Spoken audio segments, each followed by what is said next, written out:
What's the best way to get new clients? All right, cool. So this is a thought process I'm working on right now. And I think this will end up replacing, as a framework, my current line of thinking.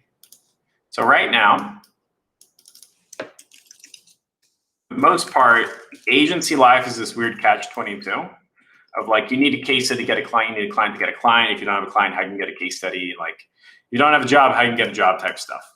And then you have prospecting, where you're actively going out and getting clients. And then you've got selling, where you're turning that interest into money. And then fulfillment, or deliverability, or getting results, or something like that. And for the most times of, I would say the past like 2 years, I've been saying it's in sequential order. Prospect first, then sell first, then fulfill. And there's been so much like frustration with most people saying like, how could I sell something that I've never done before? That like their brain is like at the core stopping them. Once somebody gets through that, or they get their first client, like it shoots through the roof. But there's so much grinding that happens here, and so much mental brain trash and all that fun stuff that people just end up freezing. So I've changed it from going prospecting and selling to fulfillment to rotating around what's called a case study. And so to break into a new niche, first things you first is you need a case study. You just need proof that your stuff works. You need your first client, something like that. And there are several different ways of getting your first client. The first is you can work for free, which is, hey, I'm learning how to do Facebook ads. Would you be interested in me learning how to do it on your account, please and thank you, or a better version of that script or something like that. Do work for somebody else, work for,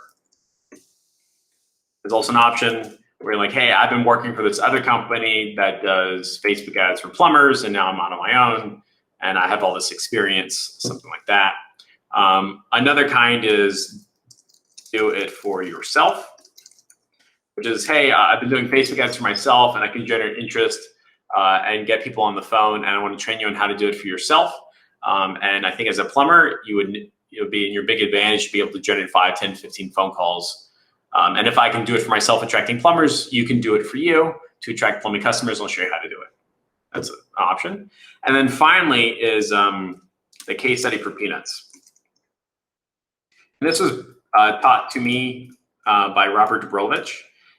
He coined the term and created the case study for peanuts process. CS4P, CSPP. The CSPP, that sounds weird.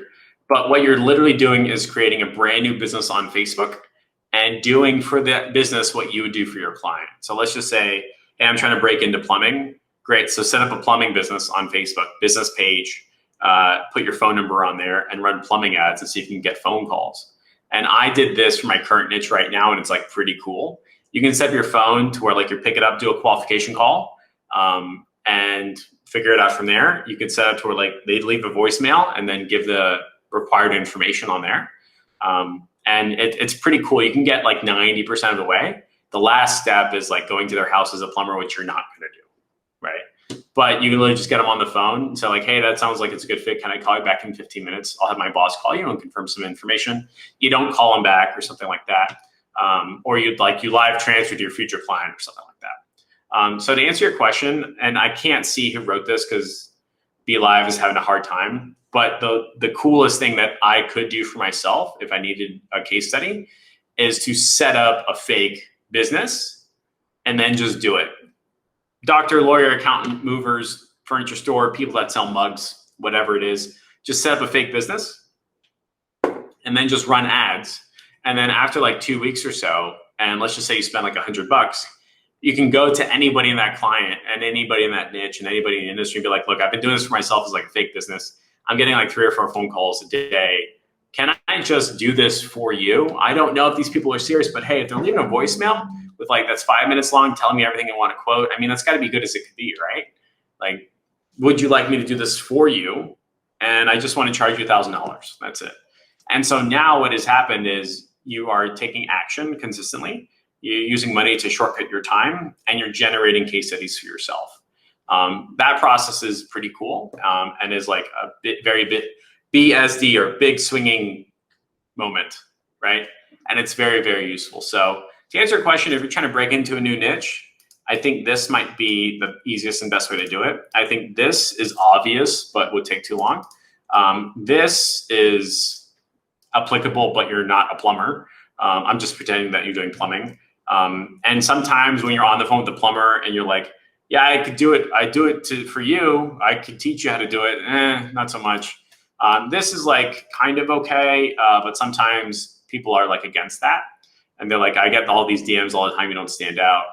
But if I could be like, hey, I get 5 phone calls a week from my current business and I want to do this for you, all of a sudden, like, that's a lot more interesting than trying to send more like curious student DMs, right? So I think that's the easiest way to break into a new niche. So there you go.